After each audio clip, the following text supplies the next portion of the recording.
Hello, dear tutor. My name is Wilmer Alexander Rodavelandia, and I'm going to be talking about EducaPlay.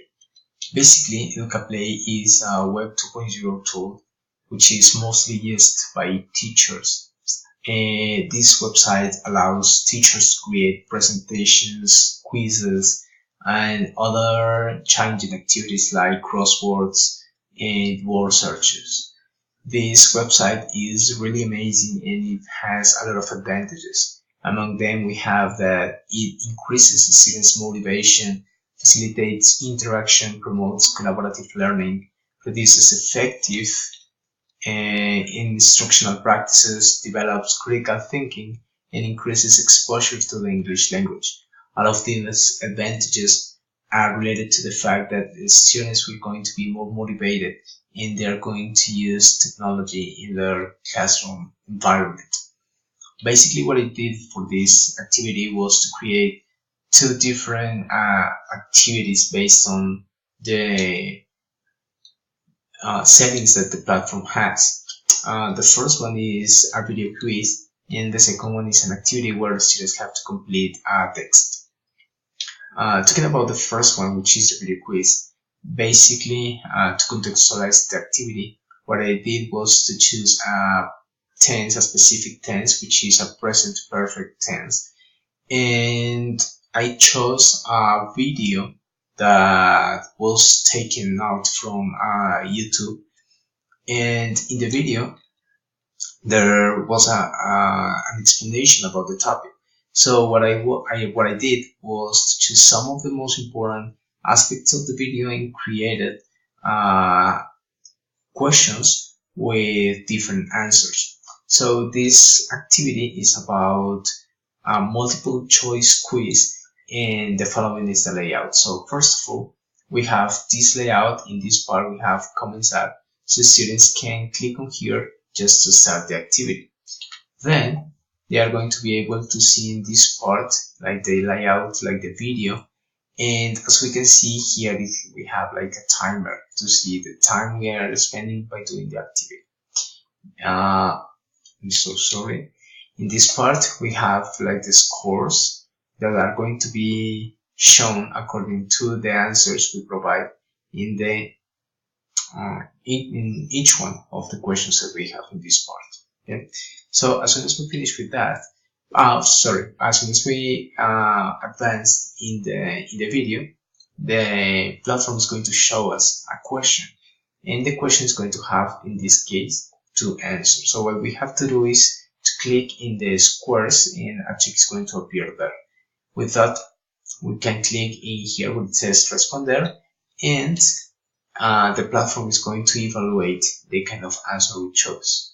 And basically, this activity is really nice, it's friendly, it's going to be interesting for our students, and also is going to test the knowledge they have. This activity is related to listening and reading comprehension activities. The second activity that I created is, as I said before, an activity where the students have to complete a test. Basically, what I did was choose a lecture that I found in internet, and I removed some of the words, the most important or relevant words from the text. Students have to click on the vocabulary that I chose, and then they have to complete the test to make it clear and understandable. This is the layout of this activity. So first of all, we can see here that there is a timer, let's say, that is counting down as soon as we start, or with the activity, it is going to counting down. In here, we can set the amount of attempts that students can do or will have for this activity. So after that, well, as we will click in here in where it says comenzar, this is the layout. So this is the text I used, and these are the vocabulary or the words that I mentioned before. So what students have to do is basically click in each one of these words to complete this text. In here, the platform is going to evaluate the activity, by giving us like the general score, and these ones are the attempts that I said before. So as soon as we completed the activity, we can click here where it says comprobar, and the assessment is going to be shown. The assessment is going to be basically based on color. So we have the green one in this part. For example, the first word, which is cat, was correct, but the second and the third one are incorrect. They are in red color. It means that we have to correct these words. So as we had 2 attempts, we can repeat the activity, and if students are not clear enough about the vocabulary, they can use their dictionaries or use an online website to look for the vocabulary that they need to complete this activity. To conclude, this website is really amazing, as I said before, because it can be used in different fields. In this case, I'm highlighting the most relevant that I could find.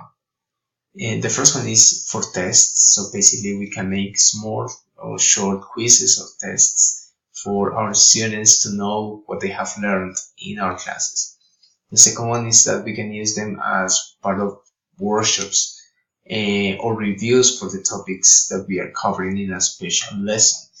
On the contrary, we can use it for warm-ups or to activate the vocabulary of our students. So it is going to be a really useful tool for us to be used in different moments of the class. And finally, we can use it as a part of the assessment, because with this Web 2.0 tool, we can make comments to our students who already did the activities, and also students can comment the other students' activities. So it is going to be translated into peer assessment or teacher's assessment, which is really great because we are going to have general feedback of the activities we are developing. Basically, these are the activities, and this is the Web 2.0 tool that I chose. Thank you.